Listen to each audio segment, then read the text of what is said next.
यांच्या शुभ हस्ते या ठिकाणी संपन्न होत आहे।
महाराष्ट्र असं एक राज्य आहे ज्या राज्याला प्रगतीचा वारसा आहे, संतांची परंपरा आहे आणि हे राज्य जरी देशाची आर्थिक राजधानी मुंबई जरी असली तरी या राज्यातील प्रत्येक भागातून एक प्रगतीचा रथ हा सातत्याने पुढे नेण्याचा प्रयत्न प्रत्येक जिल्ह्यातून केला जातो।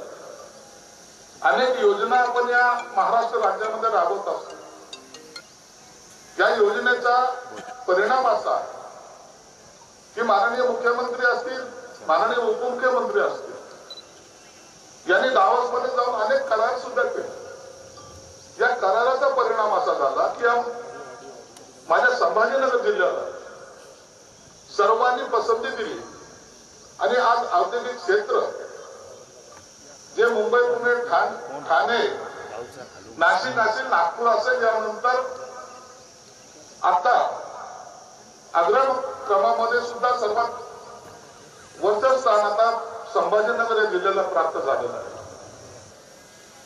हा आपला जिल्हा अत्यंत गतिमान व्हावा, या ठिकाणी सर्व सुविधा परिपूर्ण असाव्या म्हणून प्रत्येक जण, तुम्ही आम्ही सर्वजण या पुढाकारामध्ये किंवा या प्रगतीमध्ये तुमच्या सर्वांचा पुढाकार असल्यामुळे खऱ्या अर्थाने या जिल्ह्याला नवी दिशा देण्याचं काम आता होत आहे।